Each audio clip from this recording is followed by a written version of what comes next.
The autumn rain hammered against the tour bus windows as it rolled through the outskirts of Nashville.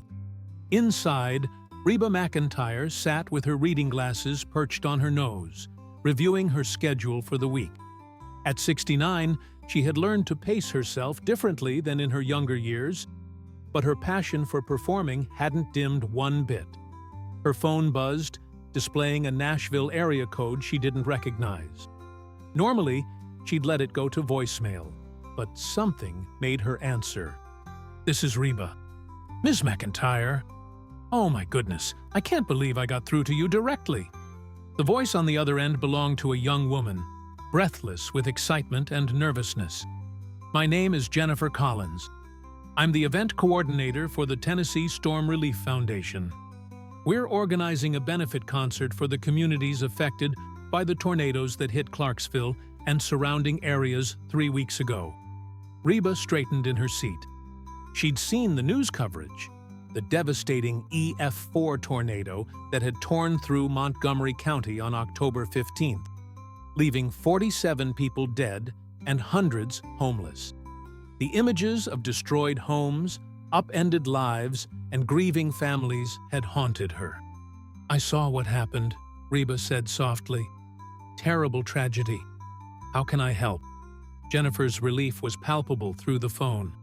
"We're holding a fundraiser this Saturday at the Bridgestone Arena. We have several local artists performing, and we're doing a silent auction. The thing is, Ms. McEntire, we'd be honored if you could make a brief appearance. Maybe sing one song? Something uplifting? We know it's last minute, and your schedule must be packed, but—" "Saturday night?" Reba interrupted, already pulling up her calendar on her iPad. She had been planning a quiet weekend at home, catching up on rest between tour dates. But this was different. This was Tennessee, her adopted home state. These were her people. "Yes, ma'am. The event starts at 7. We'd only need you for about 15 minutes. One song, maybe a few words to the crowd. Whatever you can give us would be incredible." Reba thought about her empty Saturday night, then about those families who had nothing left. The choice was simple. "I'll be there," she said. "But Jennifer, I have one request. I want to meet some of the families before I go on stage. Can you arrange that?" There was a pause. Then Jennifer's voice came back, thick with emotion. "Absolutely. Thank you, Ms. McEntire. You have no idea what this means to everyone." After hanging up, Reba stared out at the rain-soaked landscape rushing past her window. She thought about the countless benefit concerts she'd performed over her 4-decade career. For hurricane victims, flood survivors, wildfire refugees. Each one had touched her deeply, but lately, she'd been feeling like the performances were becoming routine. Sing the hits, wave to the crowd, write a check, move on. This time, she wanted it to be different. "Hey, Karen!" she called out to her tour manager, who was working on her laptop at the small table in the back. "Clear my Saturday. I'm doing a benefit in Nashville." Karen Westfield looked up, surprised, but not shocked. After 15 years of working with Reba, she knew the singer's generous heart. "The tornado relief? That's the one. And I want to do this right. Not just show up and sing. I want to meet the survivors, hear their stories. Can you connect with the organizers and set up some time for that?" Karen nodded, already typing. "I'll make it happen." "What song are you thinking?" Reba paused, considering. They asked for something basic and uplifting. "But you know what? I'll figure it out when I get there. Sometimes you have to feel the room first." The bus continued its journey through the rain while Reba's mind wandered to Saturday night. She didn't know it yet, but that decision to answer an unknown number would lead to one of the most powerful performances of her entire career. 3 days later, on a crisp Thursday afternoon, Reba drove herself to Clarksville in her black Chevy Suburban. She'd insisted on going alone. No entourage, no cameras, no press. This wasn't about publicity. She needed to see the damage firsthand to understand what these communities were going through. The destruction took her breath away. Entire neighborhoods looked like war zones. Houses reduced to piles of splintered wood and twisted metal. Trees snapped in half like toothpicks. Personal belongings scattered across muddy fields. A child's bicycle wrapped around a street sign. Family photos plastered against a chain-link fence. A wedding dress hanging from a bare tree branch. She pulled over at what used to be a residential street.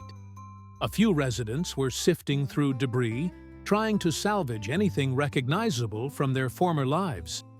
An elderly man was carefully placing water-damaged photo albums into a cardboard box. Reba approached slowly, not wanting to intrude. "Excuse me, sir. I'm so sorry for what you've lost." The man looked up, his weathered face creasing into surprise. "Well, I'll be. You're Reba McEntire." "Yes, sir. I'm here for the benefit on Saturday. But I wanted to see things for myself first." His eyes filled with tears. "This was my home for 43 years. Built it with my own hands after I came back from Vietnam. My wife and I raised 3 kids here. She passed 2 years ago. And now," he gestured at the rubble. "Now, there's nothing left of those memories." Reba's throat tightened. "What's your name?" "Daniel Brooks." "Mr. Brooks, those memories aren't in the wood and nails. They're right here." She gently touched her heart. "No tornado can take that away." He nodded slowly, wiping his eyes. "I suppose you're right. It's just hard, you know? Starting over at 72. They talked for 20 minutes. Daniel told her about his grandchildren, about the neighborhood barbecues he used to host, about his wife Patricia, and how she'd tended the rose garden that now lay buried under debris. Reba listened, really listened, letting his words paint a picture of the life that had been torn apart. As she prepared to leave, Daniel grabbed her hand. "You know what we need, Ms. McEntire? We need to remember that we're still here, still standing. The tornado took our houses, but it didn't take our spirit. When you sing on Saturday, remind people of that. Remind us that we're survivors, not just victims." Those words stayed with Reba as she drove back to Nashville. She visited 2 more devastated areas, meeting families living in temporary shelters, children who'd lost their schools, business owners surveying destroyed storefronts. Each story added weight to her heart and purpose to her mission. By the time she reached home, the idea of singing just one basic song felt completely inadequate. TQ during Saturday arrived with unseasonably warm weather. The kind of November day that Tennesseans cherished before winter's grip took hold. Reba arrived at Bridgestone Arena 4 hours before showtime. Jennifer Collins, a petite woman in her 30s with kind eyes and stressed shoulders, met her at the artist entrance. "Ms. McEntire, thank you so much for coming early. We have several families who'd love to meet you. I set up a private room backstage. Please, call me Reba. And I'm ready whenever they are." The green room had been transformed into a comfortable meeting space with folding chairs arranged in a circle. As Reba entered, she saw about 15 people, adults and children, some looking nervous, others curious. Jennifer began introductions. "Everyone, this is Reba McEntire. Reba, this is just a small group of the families affected by the tornado." Reba immediately sat down in the circle, not wanting to stand above them. "Thank you all for being here. I know this hasn't been an easy time. I drove through Clarksville on Thursday, and I can't imagine what you've been through." A woman in her early 30s with dark circles under her eyes spoke first. "I'm Emily Harrison. These are my children, Jake and Lily." She gestured to a serious-looking boy of about 10 and a little girl of 7 who clutched a worn, stuffed rabbit. "Nice to meet you all," Reba said warmly. "How are you holding up?" Emily's composure cracked slightly. "We're alive, That's what matters. But we lost everything. Our house, our belongings, my husband's. Her voice broke. My husband didn't make it. He'd gone to check on his mother when the tornado hit. The house collapsed on them both. The room fell silent. Reba's heart clenched. I'm so very sorry. Little Lily spoke up in a small voice. Daddy loved your songs. He used to sing "The Greatest Man I Never Knew" when he did dishes. He wasn't very good at singing, but Mommy would laugh anyway. Tears pricked Reba's eyes. That song, released over 30 years ago, had been about her own complicated relationship with her father. Hearing that it had brought joy to this family, a family now fractured by tragedy, made it feel brand new.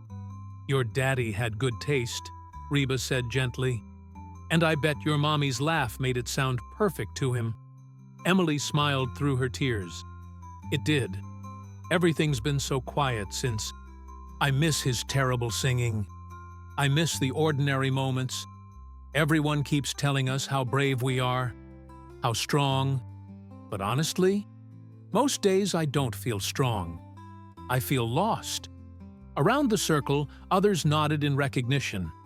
A middle-aged man named Robert Foster shared how his hardware store, a family business for 60 years, was completely destroyed. A young couple, David and Christina Palmer, talked about losing the house they'd just bought 6 months earlier. An elderly woman named Dorothy Reynolds described watching her neighborhood of 40 years vanish in 90 seconds. Reba listened to each story, asking questions, offering no platitudes, just presence. She held children who cried, embraced adults who couldn't hold back their grief, and simply sat with those who needed silence more than words. After an hour, Jake Harrison, Emily's son, asked, "Are you going to sing tonight?" "I am, honey." "What would you like to hear?" He thought seriously about the question. Something that reminds us it's okay to be sad, but that we won't always feel this way. His wisdom struck Reba. This 10-year-old boy who'd lost his father understood something profound about grief, that it needed acknowledgement, not just encouragement, to stay positive. "I think I know exactly what to sing," Reba said. As the meeting concluded, Jennifer pulled Reba aside. "That was incredible. You gave them such a gift." Reba shook her head. "They gave me the gift. They reminded me why I do this. Music isn't just entertainment. It's connection. It's healing. And tonight, I'm not just going to sing one basic song and leave. These people need more than that." Jennifer looked concerned. "But we only scheduled you for 15 minutes. The auction needs to start by 8:30 and—" "The auction can wait," Reba said firmly but kindly. "Trust me. What I have in mind will raise more money than any silent auction. Can you get my band here? And I need someone to gather more families, anyone affected by the tornado who wants to be in the arena. I want them in the front rows. Your band. But you came alone. I thought this was just an acoustic appearance."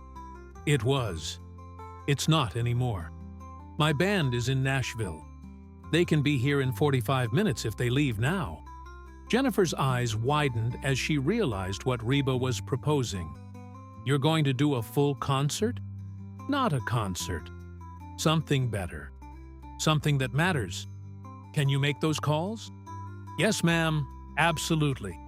As Jennifer rushed off, Reba pulled out her phone and dialed her band leader, Michael Patterson. "Mike, I need you and the boys at Bridgestone Arena in 45 minutes. Full setup." "No, this isn't the tour. This is something else, something important. And Mike, bring your A-game. We're about to do something special." The arena hummed with activity as volunteers rushed to accommodate Reba's expanded plans. What had been organized as a simple benefit with local talent and a silent auction was rapidly transforming into something much larger. Jennifer Collins moved through the backstage area with her phone pressed to her ear, coordinating logistics while simultaneously looking terrified and exhilarated. Reba stood backstage, going through her mental catalog of songs. This couldn't just be a greatest hits performance. It needed to be curated, intentional, personal. Each song had to serve the emotional journey these families needed. Her band arrived 30 minutes later, instruments in hand and questions on their faces.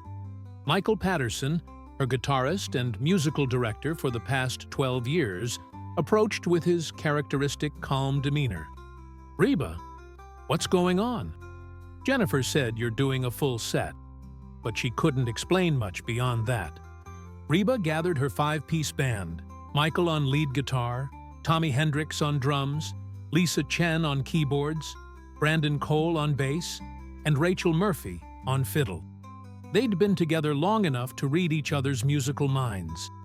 "I met some of the tornado survivors," Reba began, her voice thick with emotion.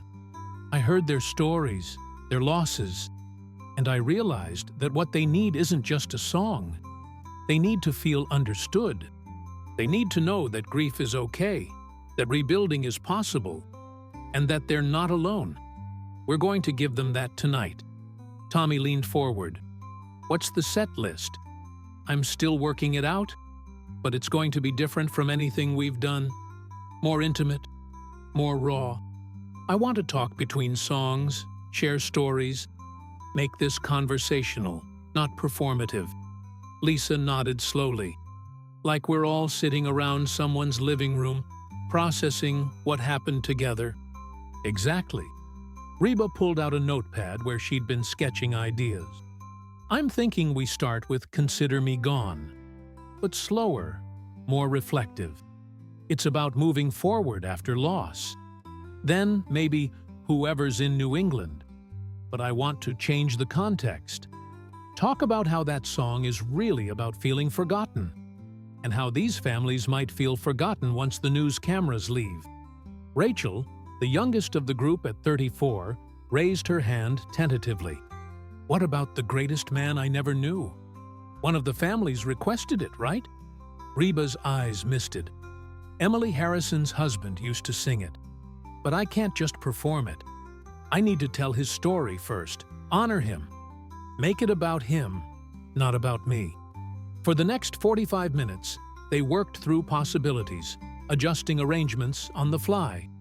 The band had played these songs hundreds of times, but never quite like this.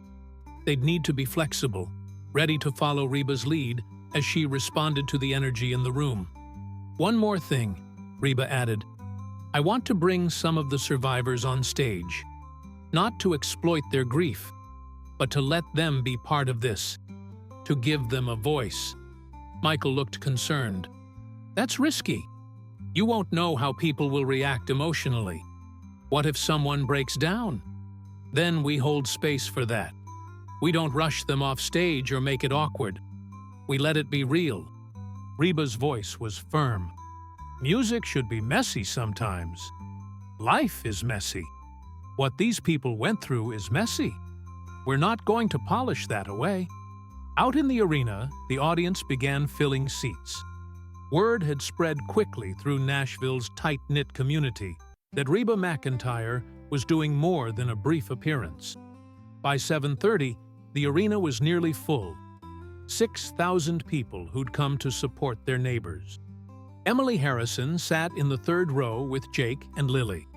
Jennifer Collins had personally escorted them to these seats, along with several other families Reba had met earlier.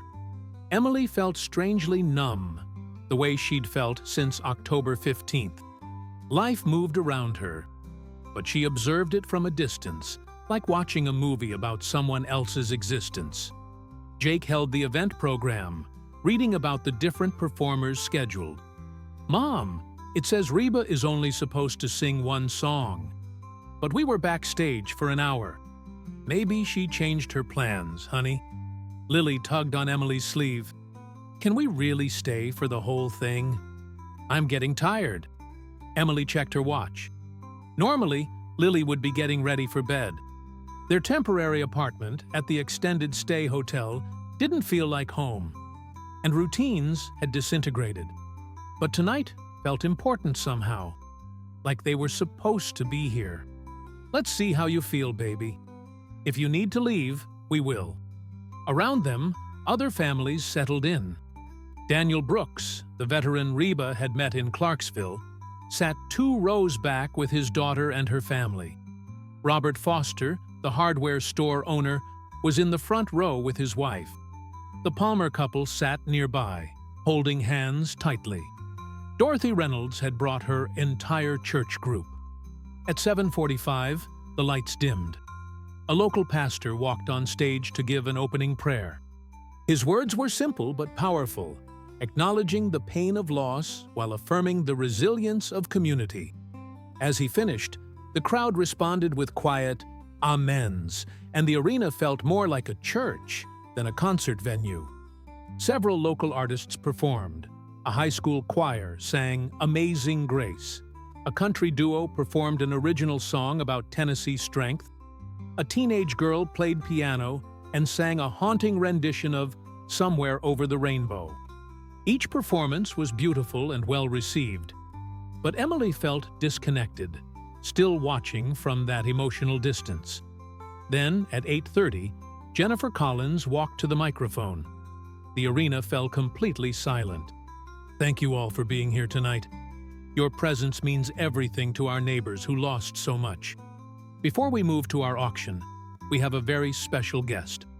When I called her earlier this week, I asked for 15 minutes and 1 song. But after spending time with survivors this afternoon, she decided that wasn't enough. Ladies and gentlemen, please welcome the legendary Reba McEntire. The arena exploded in applause. But instead of a high-energy entrance, Reba walked on stage simply, dressed in jeans and a burgundy blouse, carrying an acoustic guitar. No pyrotechnics, no elaborate lighting.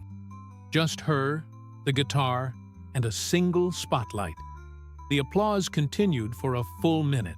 Reba stood quietly, letting it wash over her, then gently raised her hand for silence. Thank you. Thank you so much. Her voice was softer than usual, intimate despite the arena size. I have to be honest with you. When I was asked to come tonight, the plan was to sing one quick song, something uplifting, wave goodbye, and let you all get to the auction. But then I did something that changed everything. She paused, looking directly at the families in the front rows. I listened.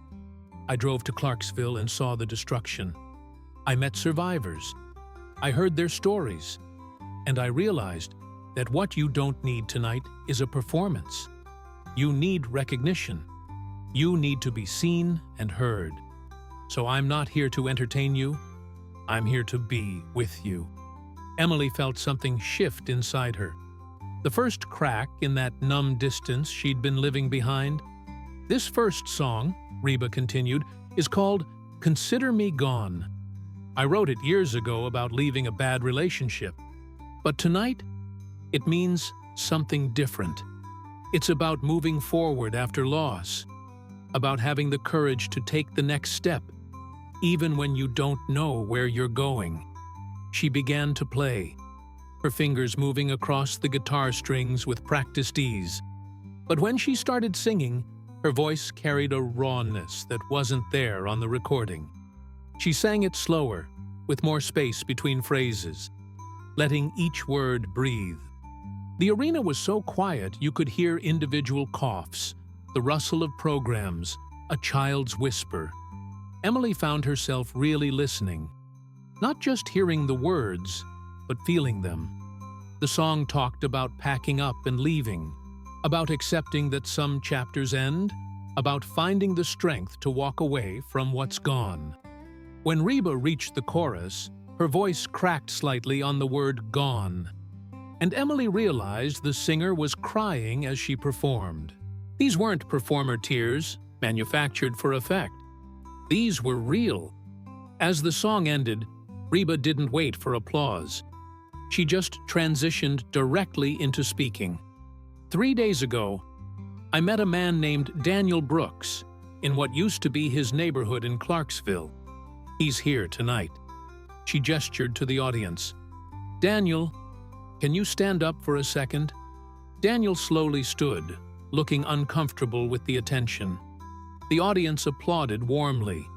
Daniel told me about his house, the one he built with his own hands 43 years ago, the one where he raised his family and made memories with his wife Patricia, who passed 2 years ago.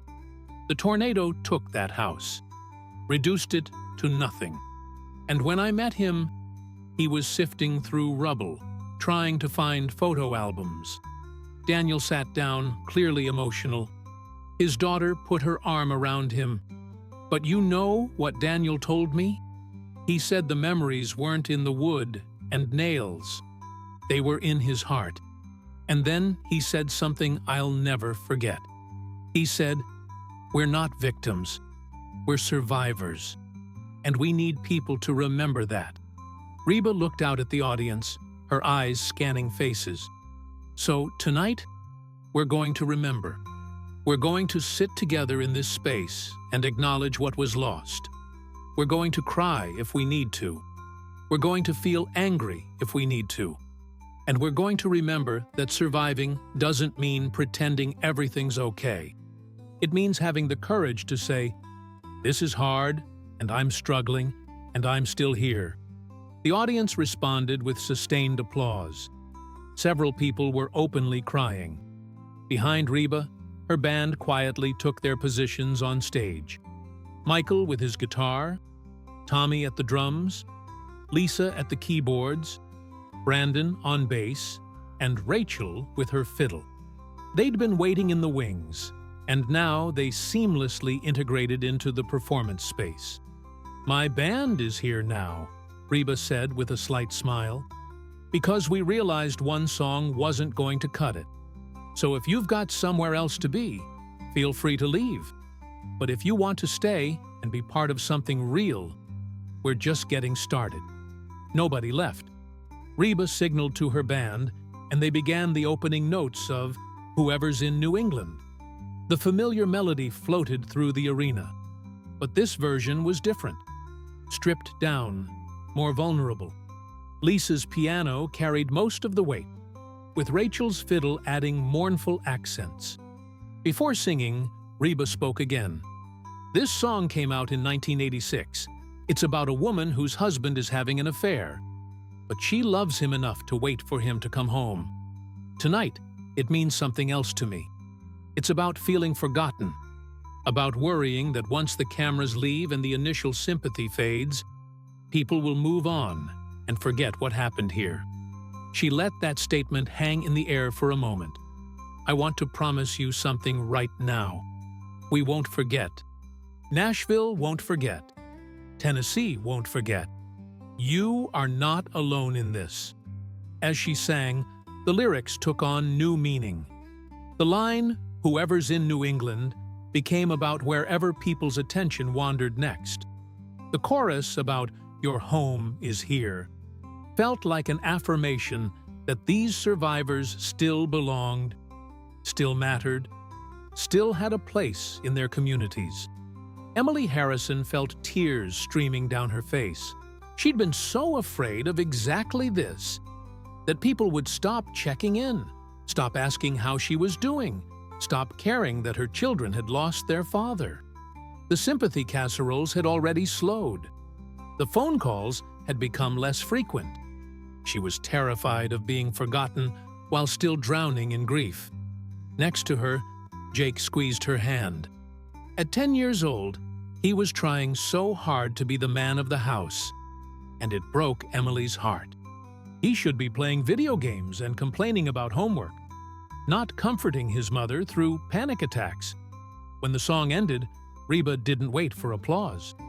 She turned to her band, and they launched directly into "The Night the Lights Went Out in Georgia."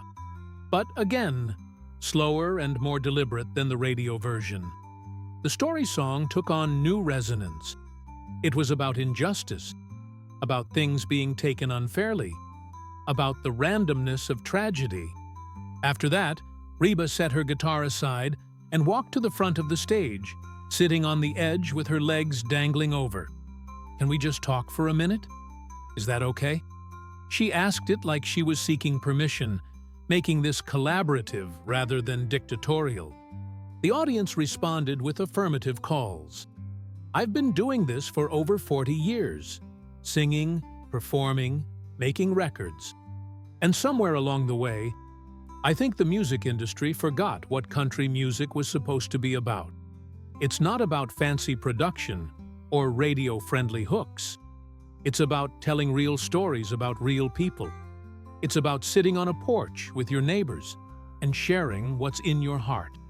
She paused, looking at the families in the front rows. "So I want to honor that tonight. I want to hear from you. Emily Harrison, would you be willing to come up here and talk to me for a minute?" Emily froze. Her first instinct was to refuse. She couldn't speak in front of 6,000 people.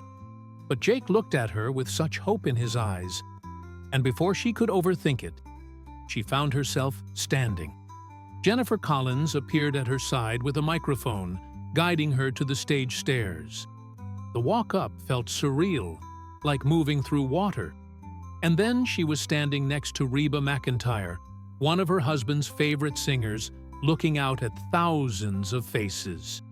Reba immediately put a hand on her shoulder, grounding her. "Thank you for being brave. Can you tell everyone your name? And a little about your family?" Emily's voice shook as she spoke into the microphone. "I'm Emily Harrison. I'm 32 years old. I have 2 beautiful children, Jake and Lily.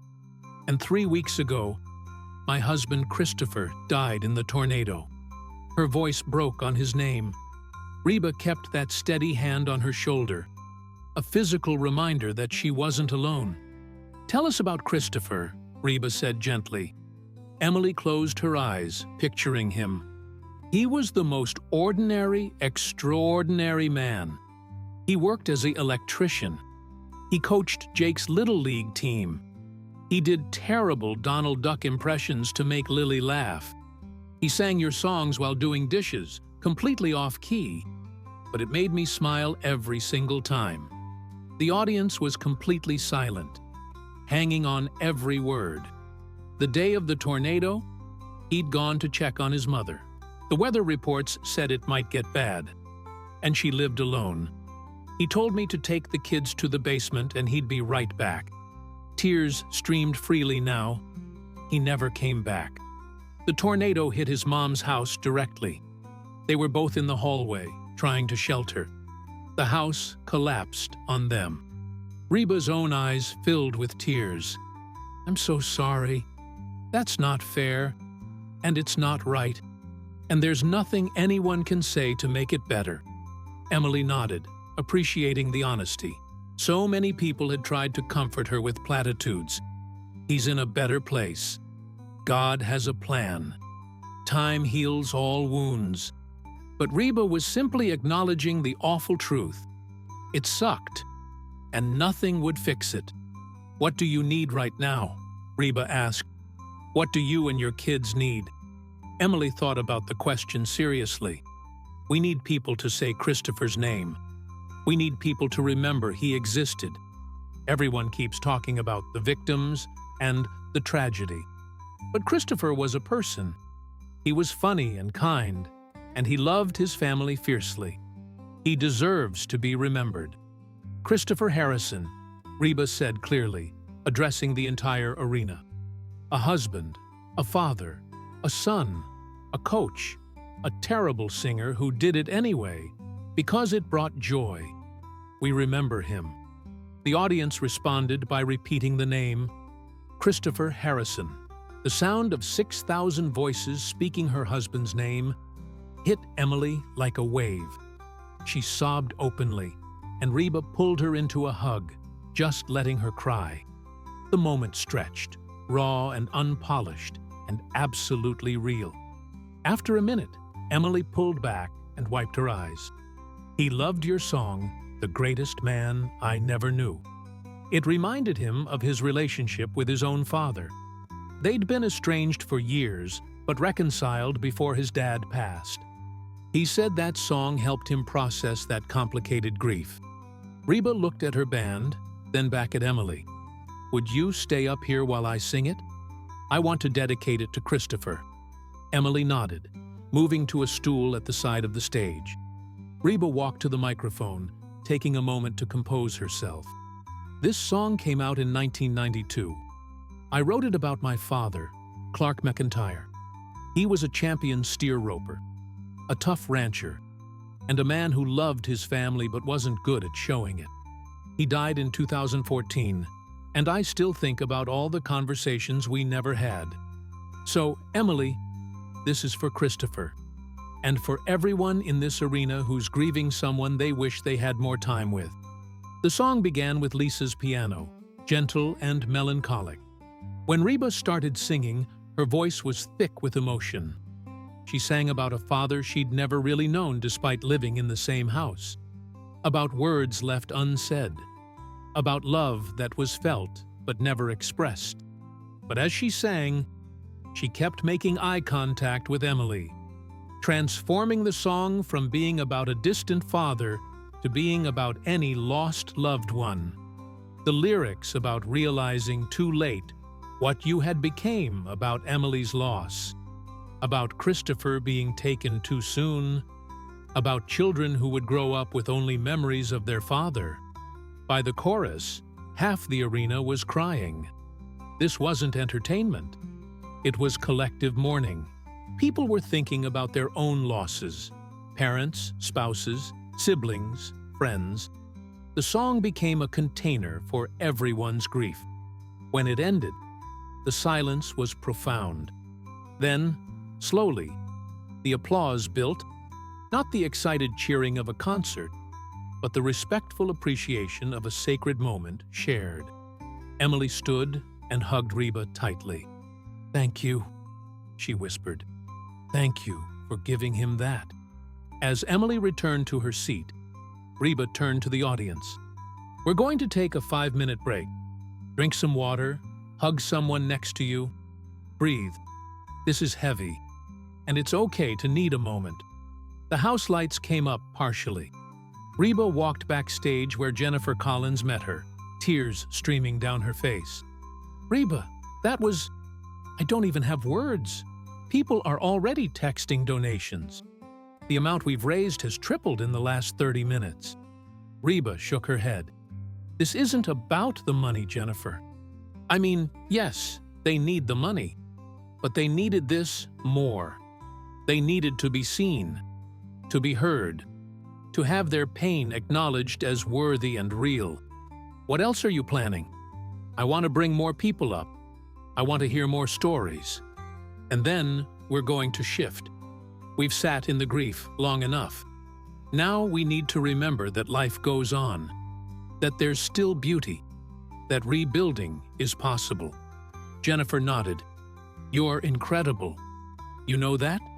I'm just doing what country music was always supposed to do, tell true stories about real people." When Reba returned to the stage after the brief break, the energy had shifted. The audience looked emotionally wrung out, but somehow more connected, like they'd all shared something profound together. Reba stood at the microphone with a slight smile. "Y'all still with me?" The response was enthusiastic, a release of the tension that had built during "The Greatest Man I Never Knew." Good, because we're about to change gears. We've sat in the sadness, and that was necessary and important. But grief isn't the whole story. There's also resilience and hope, and the stubborn human ability to find joy even in the darkest times. She nodded to her band, and they launched into "I'm a Survivor," one of Reba's most upbeat songs. But before singing, she spoke over the introduction. "Show of hands. How many people here have thought about giving up in the last 3 weeks? Just completely giving up?" Hands went up throughout the arena, including Emily Harrison's and Daniel Brooks's. Reba raised her own hand. "Me too. I've been through divorce, bankruptcy, personal tragedies. There were times I thought, I can't do this anymore. But here's what I learned. You don't have to be strong all the time. You don't have to have it figured out. You just have to survive today. just today. And then tomorrow, you survive that day too. And slowly, day by day, you rebuild your life. The song exploded with energy. It was impossible to sit still.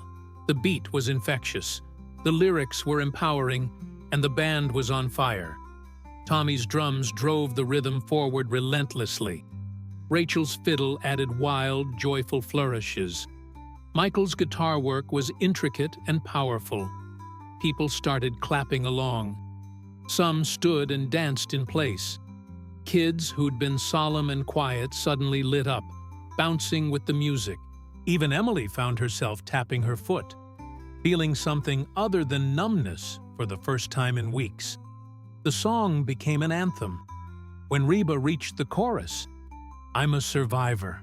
I'm not gonna give up. I'm not gonna stop. I'm gonna work harder." The audience sang along, their voices rising to meet hers. As the song ended, the applause was thunderous. The mood had completely transformed. People were on their feet, energized. Reba didn't let the energy drop. She immediately transitioned into Fancy, the story of a woman who escaped poverty through determination and grit. The narrative resonated, starting with nothing and building something better. Wasn't that exactly what these survivors would have to do? After Fancy, she brought up Robert Foster, the hardware store owner. Robert walked on stage looking nervous but determined. "Tell us about your store, Robert," Reba prompted. He cleared his throat. "Foster's Hardware has been in my family for 60 years. My grandfather started it in 1964. I took over from my father in 1995. It was more than a business. It was a community gathering place. People came in to buy tools, but they stayed to chat, to get advice, to connect with neighbors."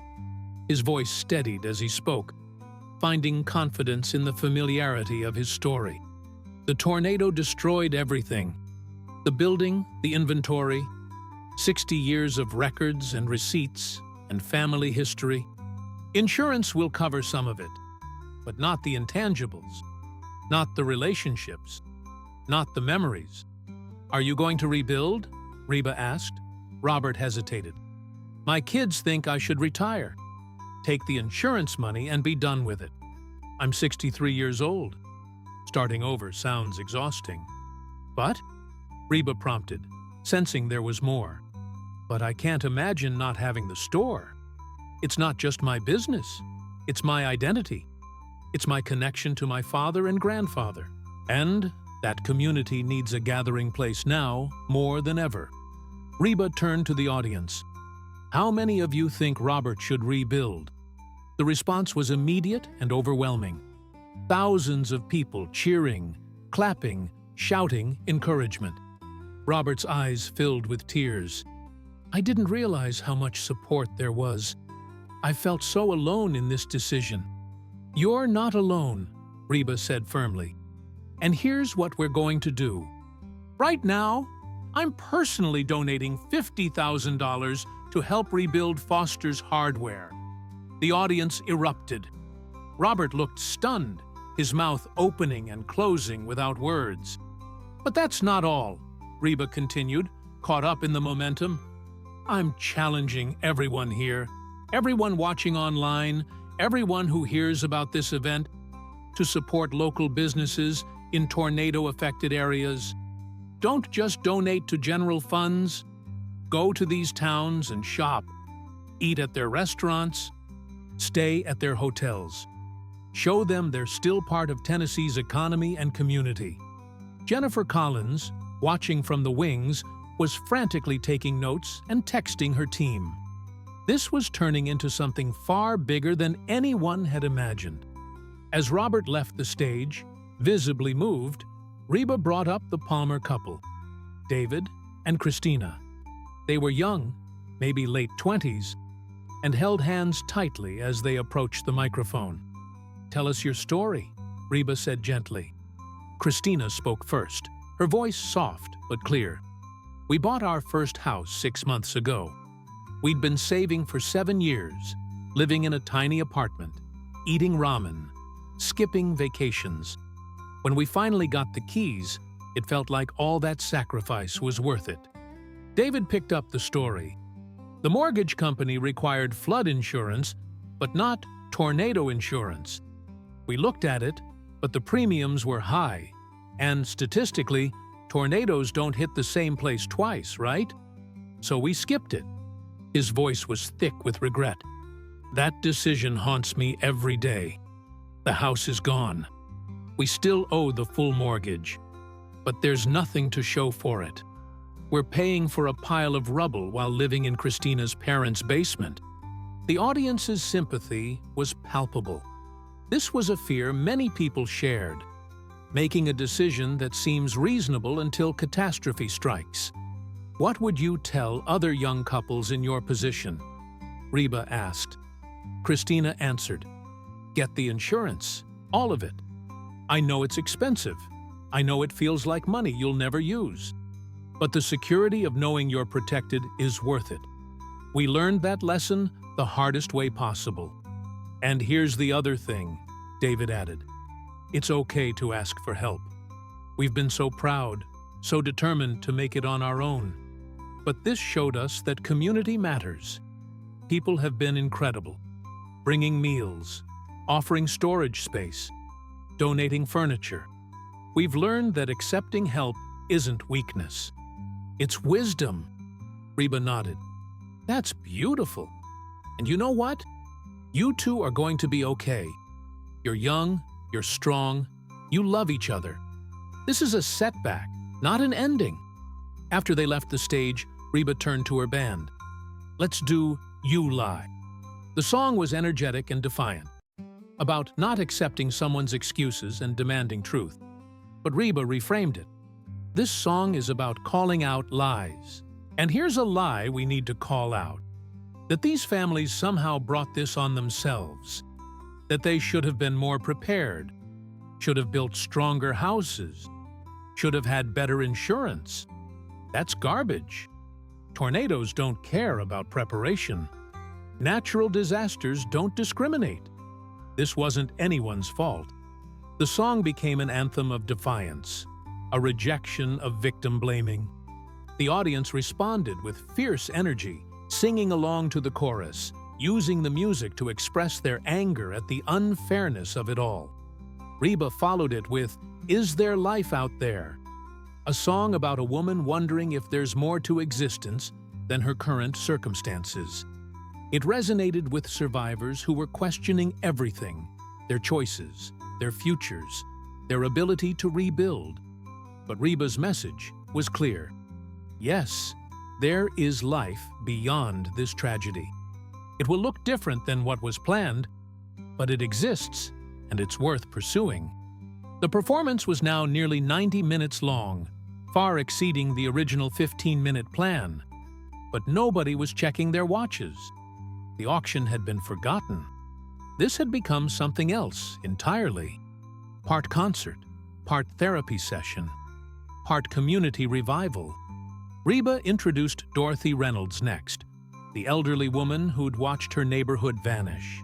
Dorothy walked on stage with remarkable grace, her white hair perfectly styled despite everything she'd been through. Dorothy, you've lived through a lot in your 84 years, Reba said. World War II, the Civil Rights Movement, numerous recessions. How does this compare? Dorothy's voice was surprisingly strong. Honey, I've seen my share of hard times. But this was different. When you lose your home at my age, you wonder if you have the strength to start over. I don't have decades ahead of me to rebuild. What keeps you going? My faith, my family, my community, and sheer stubbornness. Dorothy smiled, and the audience laughed affectionately. My husband always said I was too ornery to quit, and he was right. I may be 84, but I'm not done yet.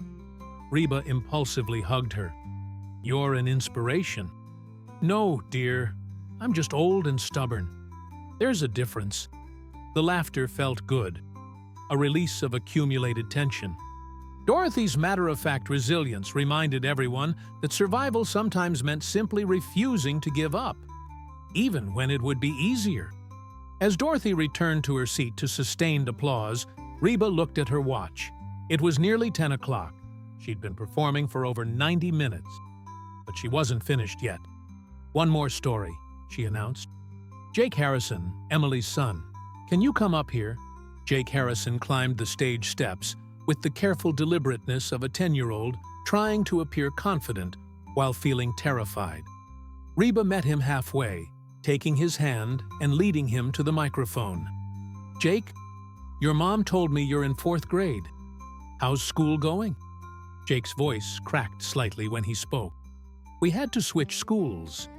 Our old one was damaged by the tornado. The new school is okay, but I don't know anyone. And everyone knows my dad died, so they look at me weird." The raw honesty of his statement hit the audience hard. "What do you mean by weird?" Reba asked gently. "Like they don't know what to say to me. Teachers are extra nice, which makes me feel different. Kids either avoid me or ask too many questions about what happened. I just want to be normal again." Reba knelt down to his eye level. "Can I tell you something? You are normal. Grief is a normal response to losing someone you love. And you know what else? Those kids at your new school are nervous because they care about you and don't want to say the wrong thing. It's not because you're weird. It's because they don't have experience with this kind of loss." Jake nodded slowly, processing. "What was the best thing your dad taught you?" Reba asked. Jake thought for a moment. "He taught me that it's okay to cry. When his dad, my grandpa, died, Dad cried a lot. He didn't hide it. He said being sad is part of loving people, and we shouldn't be ashamed of our feelings." The wisdom from this child, passed down from his father, created a sacred moment of silence in the arena.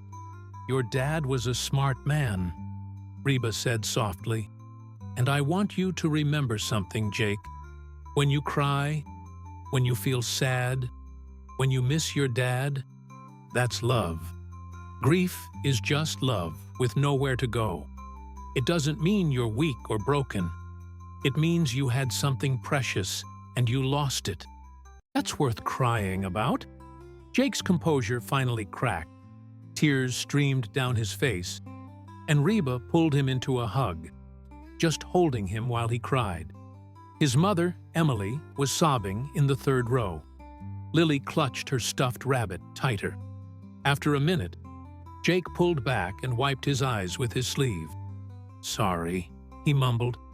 "Don't apologize. Never apologize for your feelings." Reba stood and addressed the audience. "This young man is braver than most adults I know. He's facing an impossible situation with grace and honesty. And he's going to be okay. Not because he'll forget his dad or get over it, but because he'll learn to carry that love forward into the rest of his life."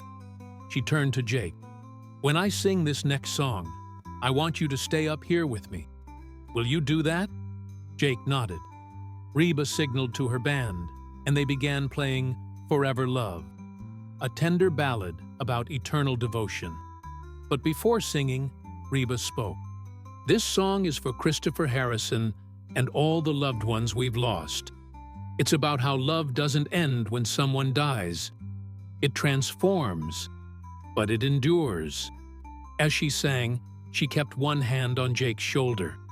The lyrics talked about promises that last beyond a lifetime, about connections that transcend physical presence, about love being the one thing that survives everything. The arena had become a cathedral of shared emotion.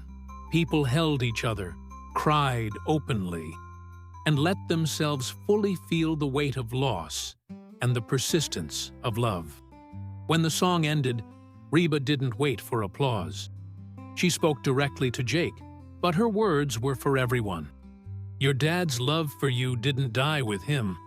It's in every lesson he taught you, every memory you carry, every value he instilled. When you make good choices, that's him. When you're kind to others, that's him. When you stand up for what's right, that's him. He's not gone, Jake. He's just love now. Jake hugged her tightly before returning to his mother.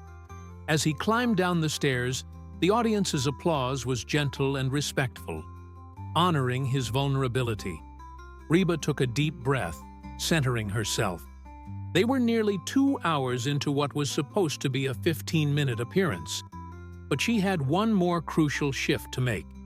They'd acknowledged the grief, honored the dead, and validated the struggle. Now they needed to envision the future. "We're going to end with 3 songs," she announced, "and I need everyone to participate. This isn't just a concert anymore. This is a commitment to these families, to these communities, to the belief that devastation isn't the end of the story." She nodded to her band, and they launched into "I'm Checking Out," a playful, upbeat song about leaving bad situations behind. But Reba reframed it. "You're checking out of trauma. You're checking out of victim status. You're checking out of the idea that this defines you forever. You're moving forward." The energy was infectious. People danced, clapped, sang along. Kids who'd been subdued all evening suddenly came alive. It was impossible to remain sad during this song. It was pure joy and liberation. As it ended, Reba transitioned immediately into "Why Haven't I Heard From You?" The playful lyrics about demanding communication became about staying connected as a community, about not letting survivors disappear from public consciousness once the immediate crisis passed. "Tennessee, I need you to make a promise right now," Reba called out during the instrumental break. "Don't forget these families. Check in next month, next year, 5 years from now. Remember that recovery takes time. Be there for the long haul, not just the headlines." "Chai!" The audience responded with sustained applause and shouts of agreement.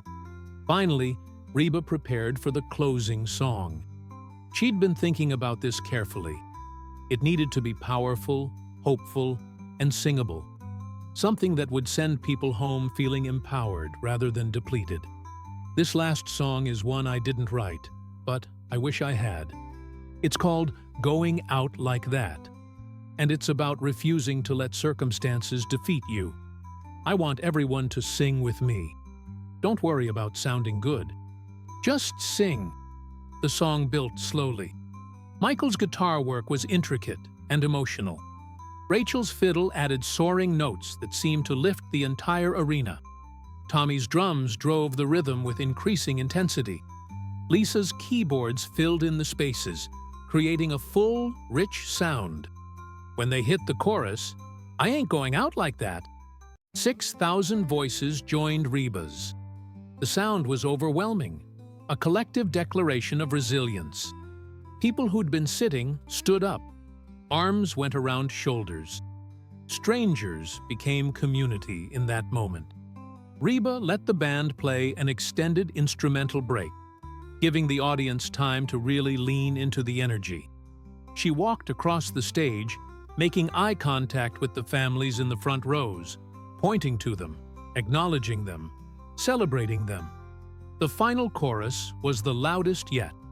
Everyone was singing, their voices blending into something greater than individual parts. It was messy and off-key and absolutely perfect. As the song ended with a final, triumphant chord, the arena exploded. The applause was deafening. People were on their feet, cheering, crying, hugging, celebrating. It had taken 2.5 hours, but they'd traveled from grief to hope together.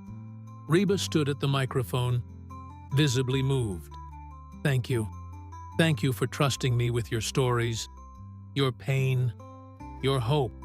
This has been one of the most important nights of my career, and it had nothing to do with music and everything to do with connection." She paused, looking at Jennifer Collins in the wings, who was crying and giving her a thumbs up. "Before I go, I want to make an announcement. Tonight was supposed to raise money through a silent auction. We never got to that auction. But you know what? We did something better. In the past 2.5 hours, people have been texting donations, calling in pledges, and committing to long-term support. Jennifer just told me we've raised over $800,000. The audience gasped, then erupted in applause again. But more than that, we've created community. We've reminded each other that we're not alone. And we've committed to being there for the long haul. So, Tennessee, I'm holding you to that promise. Remember these families. Remember these communities. Show up. Stay involved. Be the state we say we are. She raised her hand in farewell. God bless you all. Thank you for letting me be part of this. As she walked off stage, the audience continued applauding. The house lights came up, but nobody rushed to leave. People lingered, talking to each other, exchanging contact information, making plans to volunteer or donate, or simply stay connected. Emily Harrison sat in her seat, feeling something she hadn't felt since October 15th. Hope. Not the false positivity people had been pushing on her, but real, grounded hope based on genuine connection and community support. Jake leaned against her, exhausted but lighter somehow. "Mom, I think Dad would have liked that." Emily kissed the top of his head. "I think so too, baby." Around them, other families were having similar moments. Daniel Brooks was talking animatedly with his daughter about rebuilding plans. Robert Foster was surrounded by people offering construction help and business advice. The Palmer couple sat holding hands, looking more hopeful than they had in weeks. Backstage, Reba collapsed into a chair, emotionally and physically exhausted. Her voice was raspy from 2.5 hours of singing and speaking. Her makeup was ruined from crying. She'd never felt more drained or more fulfilled. Jennifer Collins burst into the dressing room, her eyes red from crying but her face glowing. "Reba, I don't even know what to say. That transcended everything. The donations are still pouring in. We're over 900,000 now. And people are committing to volunteer, to mentor families, to provide long-term support. It wasn't me," Reba said quietly. "It was them. I just created the space for their stories to be told." Michael Patterson poked his head in. "Boss, that was the most important thing we've ever done. The guys and I are all crying like babies out here." Reba smiled tiredly. "Tell them thank you for being flexible. I know we went completely off script." "Off script is an understatement," Michael laughed. "But it was perfect. You knew exactly what those people needed." After her band left, Reba sat alone for a few minutes, processing what had happened. When she'd answered that phone call from Jennifer 4 days ago, she'd expected to show up, sing a quick song, and leave. Instead, she'd been part of something transformative. Her phone buzzed with a text from her manager, Karen. "Just watch the live stream. You're trending on every social media platform. But more importantly, you reminded people what music is supposed to do. I'm proud to work with you." Reba didn't care about trending. She cared about Emily Harrison's tears, Jake's vulnerability, Daniel Brooks's determination, Robert Foster's decision to rebuild. Those were the metrics that mattered. 3 months later, on a cold February afternoon, Reba drove back to Clarksville. She hadn't announced the visit. No cameras, no press, just her wanting to see how things were progressing. The town showed visible signs of recovery. Construction crews worked on new buildings. Some houses had been repaired, others were being rebuilt from the foundation up. It still looked wounded, but it also looked alive. She pulled up to the site where Foster's hardware was being reconstructed. The foundation was poured, and workers were framing the walls. Robert Foster stood in the middle of it all, wearing a hard hat and holding blueprints. "Mr. Foster?" Reba called out, climbing out of her Suburban. Robert turned, his face breaking into a huge smile. "Reba McEntire, what are you doing here?" "Just checking on my investment," she said with a grin, gesturing to the construction. "Looks like you're making progress. Thanks to you and the benefit, we broke ground last month. The new store will be 20% bigger than the old one, and we're adding a community room where people can gather, have meetings, whatever the town needs." They walked through the site together, Robert explaining the plans with infectious enthusiasm.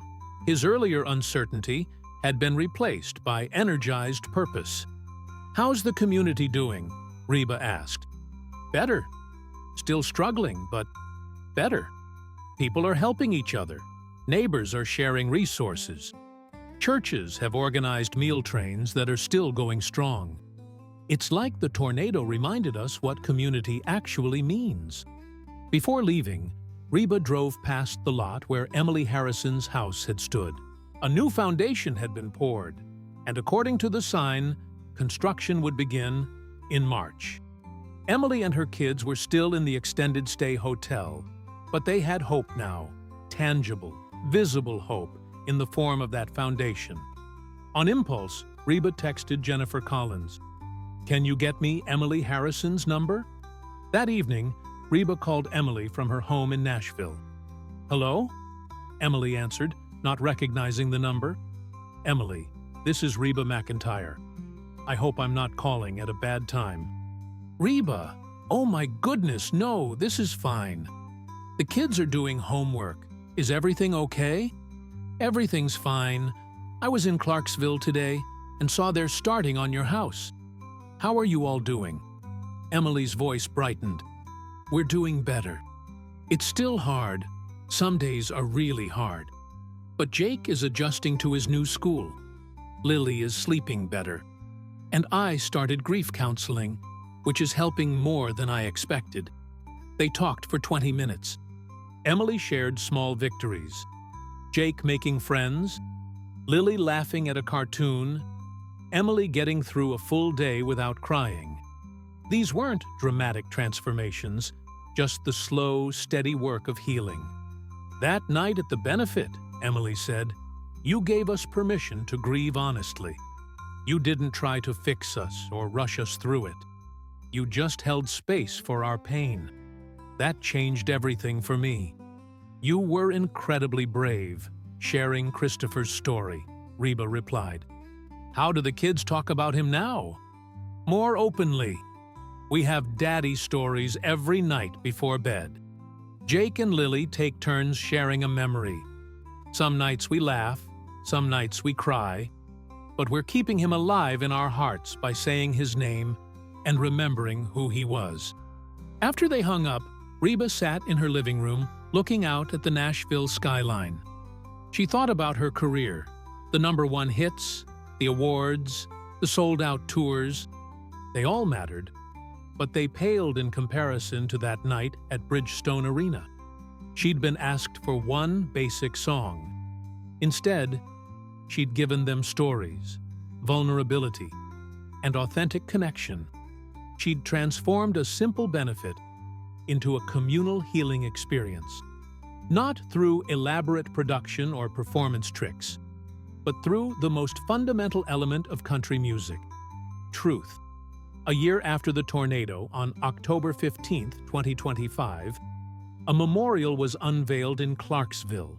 A beautiful stone monument listed the names of all 47 people who died, including Christopher Harrison and his mother. The dedication ceremony was attended by hundreds of survivors and supporters. Reba was invited to speak, but she declined. This day belonged to the families, not to performers. Instead, she sat quietly in the audience, just another community member honoring the dead and celebrating the resilience of the living. Emily Harrison stood at the podium with Jake and Lily beside her. She looked different than she had a year ago, still marked by loss, but no longer drowning in it. She'd found her footing in this new reality. A year ago, "My husband and my children's father died in this tornado," Emily said, her voice steady. Christopher was one of 47 souls taken too soon. We've spent this year learning to live with that loss, and I want to share what we've learned." She looked down at her kids, then back at the crowd. "Grief doesn't have an expiration date. Anyone who tells you to move on or get over it doesn't understand loss. But grief can coexist with joy. We can miss Christopher desperately while still laughing at jokes. We can honor his memory while building new lives. That's not betraying him. That's loving him enough to keep living." The crowd was silent, absorbing her words. "This community has shown us incredible support. You've fed us, housed us, employed us. And most importantly, you've remembered us. You didn't forget when the cameras left. You stayed. That's the real story of this past year. Not the destruction, but the reconstruction. Not just of buildings, but of lives and community." As she finished speaking and the crowd applauded, Reba wiped tears from her eyes. This was what recovery looked like. Not perfect, not complete, but progressing. People finding ways to carry their losses while still moving forward. After the ceremony, Reba approached Emily and her family. "You were wonderful up there." Emily hugged her. "I keep thinking about that night at the benefit. You asked me what I needed, and I said I needed people to say Christopher's name. Today, his name is literally carved in stone. He'll be remembered." Jake, now 11 and noticeably taller, spoke up. "Ms. McEntire, I wanted to tell you something. That night when you said grief is love with nowhere to go, I think about that all the time. It helps." Reba knelt down to his level, just as she had on stage. "I'm so glad. Your dad would be incredibly proud of the young man you're becoming." Lily, 8 now and more confident, added, "We still have daddy stories every night. Last night, Jake told about the time Dad tried to fix the dishwasher and flooded the kitchen. Dine dun dun tao." They all laughed, that bittersweet combination of joy and sadness that characterized remembering loved ones. As Reba prepared to leave, Daniel Brooks approached with his daughter. At 73, he looked remarkably spry. "Reba, I wanted to show you something." He pulled out his phone and showed her a photo of a newly built house. "That's my new place. Smaller than the old one, but mine. Took me a year, but I did it." "Mr. Brooks, that's wonderful. You remember what you told me that day we met? That the memories weren't in the wood and nails, but in my heart? That stuck with me. I didn't need to rebuild the same house. I just needed a place to keep making new memories while honoring the old ones." Robert Foster joined them, his hardware store now fully operational and thriving. "Reba, you need to see the community room we added. It's been used for everything: town meetings, AA groups, kids' birthday parties, even a wedding last month. It's become exactly what we hoped." They walked together to the new Foster's hardware, and Reba saw the transformation. The store was modern and efficient, but it maintained the warm, welcoming atmosphere of the original. The community room was spacious and well-used, with a calendar on the wall showing it was booked solid for months. "This is incredible, Robert. It's all because of that night. Your benefit didn't just raise money. It reminded people that we're stronger together. That community isn't just a word, it's an action." That evening, Reba sat in her Nashville home, reflecting on the past year. The benefit concert had become legendary, not for its production value or musical performance, but for its raw authenticity. Videos had been shared millions of times, not as entertainment, but as examples of how to hold space for grief while fostering hope. She'd received offers to recreate the experience in other cities, to make it a touring production. She'd declined them all. What happened that night was organic, unrepeatable, specific to that moment and those people. To try to recreate it would cheapen what they'd shared. Instead, she'd quietly continued supporting tornado relief efforts. She'd made donations without press releases, visited survivors without cameras, and stayed connected to the families she'd met. This wasn't about her legacy or brand. It was about honoring the commitment she'd made that night. Her phone rang. It was Jennifer Collins. "Reba, I wanted to give you the final numbers. Between that night's donations and the sustained giving it inspired, we've raised over $2.3 million for tornado relief. Every family who lost a home has received assistance. We've funded rebuilding projects, mental health services, and long-term support programs." That's wonderful, Jennifer.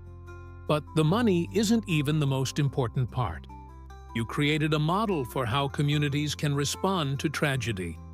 Other cities facing disasters have used that night as a template, prioritizing emotional support alongside material assistance, creating spaces for authentic grieving, committing to long-term engagement.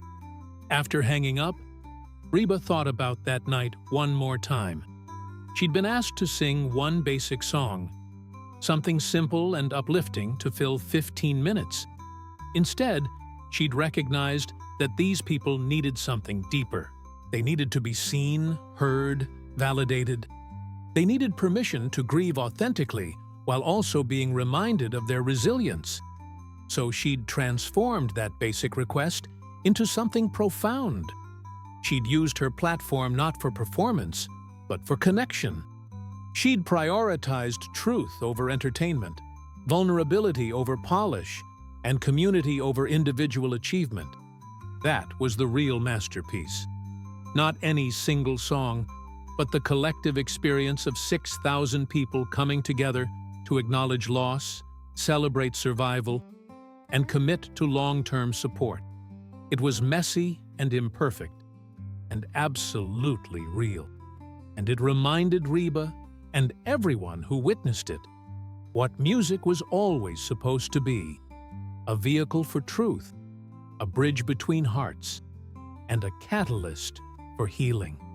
As she prepared for bed that night, Reba thought about Christopher Harrison, whose terrible singing had brought joy to his family. About Daniel Brooks, who rebuilt at 72 because he refused to quit. About Robert Foster, who transformed his family business into a community hub. About Emily, Jake, and Lily Harrison, who were learning to carry love forward into new life. These were the real artists, the true performers. They were living out stories of resilience and hope every single day, without audiences or applause. Reba had simply given them a stage for one night, amplifying what was already there. They'd asked for a basic song. She'd given them recognition, validation, and community. In return, they'd given her the reminder she needed, that the greatest performances aren't about technical perfection or entertainment value. They're about authentic human connection, shared vulnerability, and the courage to be real. That was the stunning masterpiece. Not something she created, but something she facilitated. And it would resonate far longer than any hit song ever could.